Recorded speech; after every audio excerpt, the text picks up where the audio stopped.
In this video, you will learn about the lattice structures in crystalline solids. What is a crystalline solid?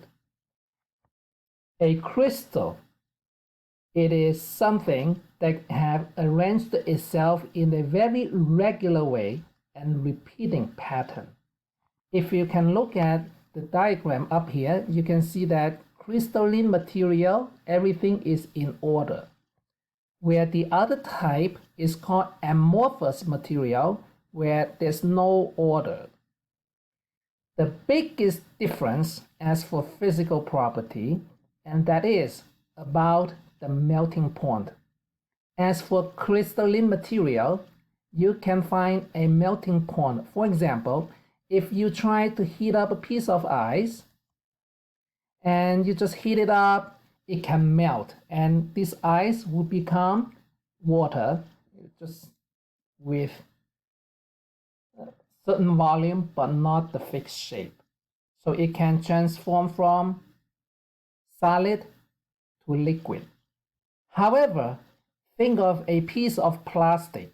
When you try to heat up a piece of plastic, as the temperature goes higher and higher, you don't see the plastic melt. However, you can see the plastic that is getting softer and softer, and gradually then it can become very soft and become a molten state, similar to the liquid state, that it can flow and can be processed into different shape. In that case, let's look at it. An amorphous material, you cannot see a melting point. No melting point, because it is not transferred from solid to liquid in a very abrupt temperature. Over here, crystalline material, when you increase the temperature, all of a sudden, when it reaches its melting point, then it's going to change from solid state to liquid state. Over here is a gradual change for amorphous material. Plastic is a very good example of amorphous material. When we look at the crystalline material, that means it's really a regular shape, regular pattern. Let's look at this one. It is regular pattern, but sometimes you can see that it's out of the pattern. So we call this imperfection. There are different types of imperfections. For example, we can see a hole over here that is called a vacancy over here. So vacancy is one type of imperfection. The other one, over here somewhere, it is replaced by another type of atom. Okay, we call that impurity. As for the impurity, there are different types. One is very small impurity that it can stay in something called the intestines. Okay, so that is, for example, if we assume the atoms are round, okay, spherical, but there was some space over here in between the spheres, they are free space. Okay, so this one is called a interstitial space. All right, so the other one will be, it just replaced with the original atom. Okay, let me give you some examples. Sometimes we purposely try to put impurities into the crystal. For example, in this case, let's put some tiny, let's say we have iron, and if we can put tiny carbons into the ion, okay, that will stop the atoms from moving easily from left to right. Let's look at this row over here. It can easily slide to the other one. However, if you can put a small atom in this interstitial space over here, then it will stop it from sliding that easily. Okay, so over here, we're supposed to have ion, and then we put the impurity of carbon into this interstitial space. what we get is called steel. That's how people make steel. Just infuse carbon into the free space and stop it from moving freely. Okay, with the other type is substitutional type.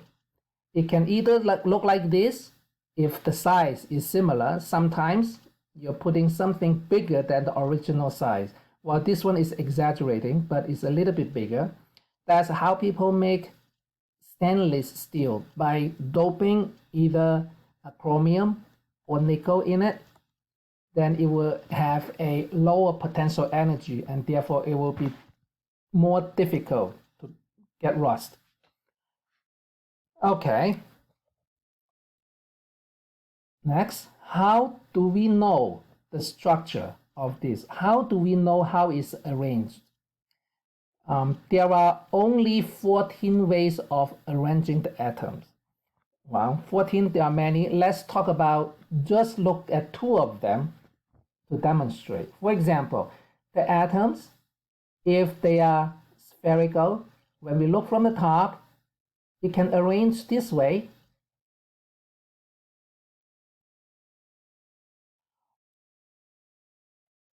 Or it can arrange the other way, where atoms over here, the other one, instead of right below it, it will move a little bit, try to save more space. See? This is called a close pack. That means it's the most space-saving method. Okay, just try to shift a little bit so we can pack more. That's why it's called a close pack. And in fact, there are so many different ways. There are about 14 different ways of arranging atoms. That's called the lattice structure. The most common one that we can see is this one is called, if we build it up with 3-dimensional way, it's called body center cubic.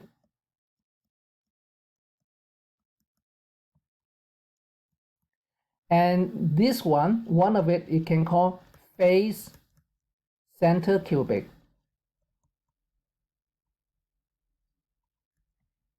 This one is called BCC, and this one is called FCC.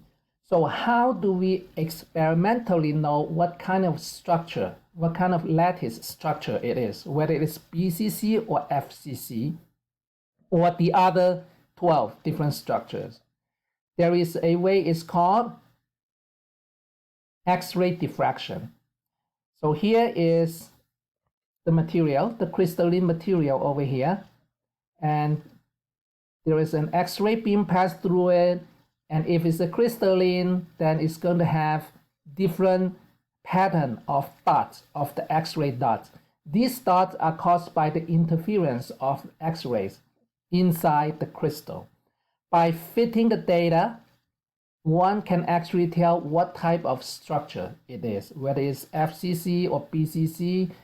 It can also show the atomic radius as well. So why is it so important to learn about the structure? Well, as you have seen before, one can easily modify its physical properties by modifying the structure. Okay, so let me give you an example of how come this is important to know whether it's BCC or FCC. With different lattice structures, the material, the metal specifically, cannot weld together that easily. For example, aluminum,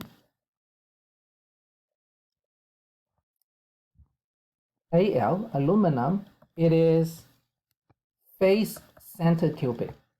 And as for iron or steel, it is Fe, it is body center cubic. They have different structure, and therefore it will be very difficult for them to weld together. One may use different adhesives, just like a solderer, try to connect them together, to join them together, but that is not welding. That means you only have an adhesive to glue them together. In order for 2 different metals to fuse together, it would be better to have them to be in the same type of lattice structure. Not only that, the atomic size also matters. For example, if here's aluminum, and if you all of a sudden you want to have a big molecule, try to replace the aluminum and try to fuse it in, it would be difficult. And therefore, as for welding and probably other processes, it must be matched with the right structure as well as similar atomic size.